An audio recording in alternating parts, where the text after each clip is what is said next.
नमस्कार, आप देख रहे हैं जनतक न्यूज़ 24। आज हमें विधानसभा करहल में, जो कि बहुत ही चर्चित विधानसभा है, मेरे साथ बैठे हुए प्रदेश अध्यक्ष जी। आइए इनसे जानने का प्रयास करते हैं कि लोकसभा चुनाव, जो कि सारी पार्टियां दमखम से चुनावी मैदान में उतर चुकी है। आइए इनसे जानने का प्रयास करते हैं कि ये और इनकी पार्टी मैदान में कहाँ है और क्या इनकी तैयारियां चल रही है। आइए इनसे जानने का प्रयास करते हैं। सर, क्या नाम है आपका? प्रेमचंद कश्यप, प्रदेश अध्यक्ष सुहेलदेव भारतीय समाज पार्टी। आज आपने चुनाव की बात की, लोकसभा चुनाव की बात की। सबसे पहले हम आपके चैनल को धन्यवाद देना चाहते हैं, जो आप एक ऐसा मुद्दा लेके आए, क्योंकि इस मुद्दे की आज गांव-गांव, गली-गली आज चर्चा हो रही है। तो आज मैं सुहेलदेव भारतीय समाज पार्टी की जब आपने बात रखी है, तो सुहेलदेव भारतीय समाज पार्टी के दिशा निर्देश पर, माननीय ओम प्रकाश राजभर जी के दिशा निर्देश पर पूरे उत्तर प्रदेश में संगठन खड़ा हो चुका है। 403 विधानसभा है, 403 विधानसभाओं पर हमारा गठन, ब्लॉक स्तर पर हमारा गठन, बूथ स्तर पर हमारा गठन हो चुका है। और हम लोग 2024 में एनडीए भारतीय जनता पार्टी से हमारा गठबंधन हुआ है। उस गठबंधन को हम लोग धर्म गठबंधन के नाम से मैं निभाना चाहता हूं। और माननीय ओम प्रकाश राजभर जी ने जो संदेश दिया है देश के अंदर, प्रदेश के अंदर 80 में से 80 सीटें उत्तर प्रदेश की दिलाने के लिए, तो हम लोग कटिबद्ध हैं।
जी। 1531 थाने में जब बीएसपी की सरकार रही, आदि पार्टी की 4 बार सरकार रही, मैं पूछना चाहता हूं, निषाद मांझी, मंजवार, गौड़, गुड़िया, रेखवार, कार, धीमर, बातम, तुरा, तुरैया, भर, राजभर, सैनी, बिंद, केवट, मल्हा, प्रजापति, कोरी, पाल, शाक्त, मौर, तमाम ऐसी जातियां हैं।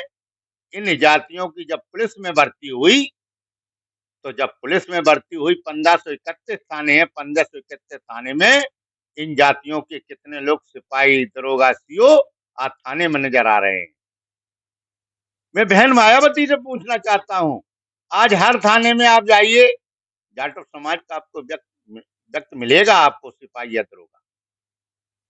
आपको यादव समाज का सिपाही या दरोगा या सीओ मिलेगा, लेकिन पाल और प्रजापति समाज का, कश्यप समाज का, निषाद समाज का, राजभर समाज का, पाल समाज का, नाई समाज का, इनका क्यों नहीं नजर आ रहा है? इन जातियों को क्यों अनदेखा किया गया? अब आज पूरे प्रदेश के अंदर एकजुट होकर पिछड़ा तो पिछड़ा, दलित तो दलित समाज आज भारतीय जनता पार्टी के साथ है। उनको मालूम है कि हमको भारतीय जनता पार्टी के द्वारा ही हमको इंसाफ मिलेगा।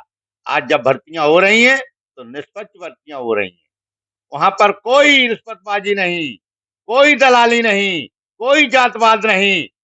जिसकी जो योग्यता के हिसाब से पड़ेगा, वो ही आगे बढ़ेगा।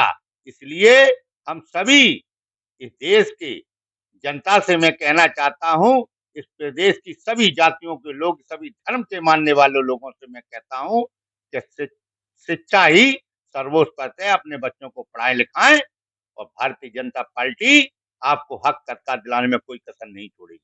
आने वाला लोकसभा चुनाव है, क्षेत्र की जनता से और प्रदेश की जनता से क्या कहना चाहेंगे लोकसभा चुनाव को लेकर? देखिए, हम देख रहे हैं आज मैनपुरी लोकसभा में कितना विकास हुआ है।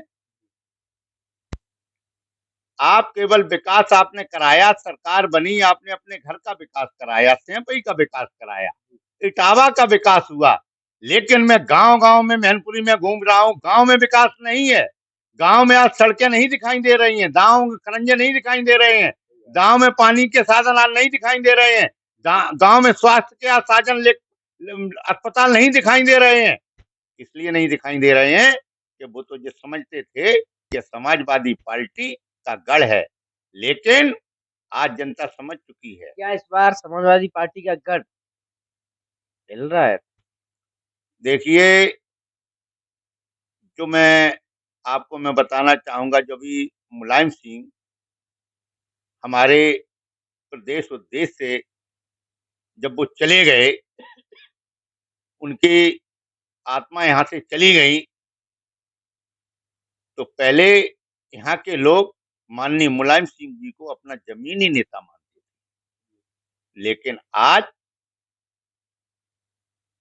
उस जमीनी जो नेता मानते थे, जो जमीन से लोग जुड़े हुए थे, उनके गांव में कोई समस्या सुनने समाजवादी पार्टी का नहीं जा रहा है। उनके गांव में कोई ये नहीं कहता है कि आपको सड़क चाहिए, कि आपको खरंजा चाहिए, कि आपको कौन सी चीज की आपको दिक्कत हो रही है, क्या आपको व्यवस्थाएं चाहिए, कोई नहीं पूछने जाता है।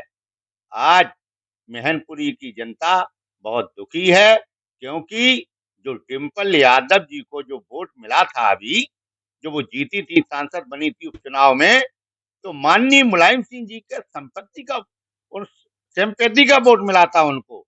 माननीय मुलायम सिंह नेताजी के उनको आचार विचारों का उनको वोट मिला था।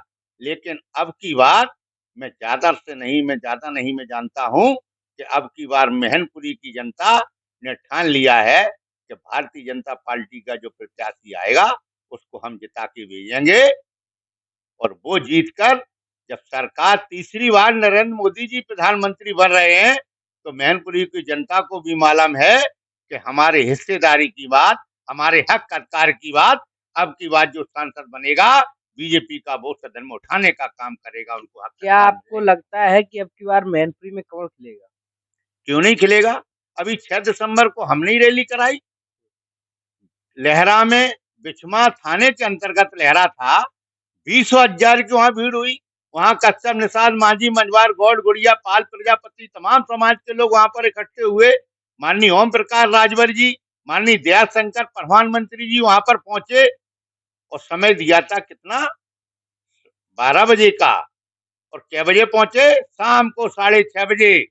लेकिन वहां से जनता एक भी, न माताएं बहनें, न नौजवान साथी एक भी हिले नहीं, वहीं पर बैठे रहे। कोहरा कटने लगा, ठंड ठंड थी, सर्दी के माहौल में भी जब जनता जुटी रही, तो मुझे साफ जाहिर हो रहा है कि अब समाजवादी पार्टी का गढ़ खिसक चुका है।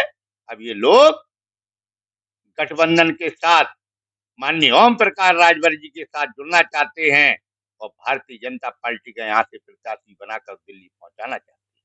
बहुत बहुत धन्यवाद, आपने अपना इतना कीमती समय दिया।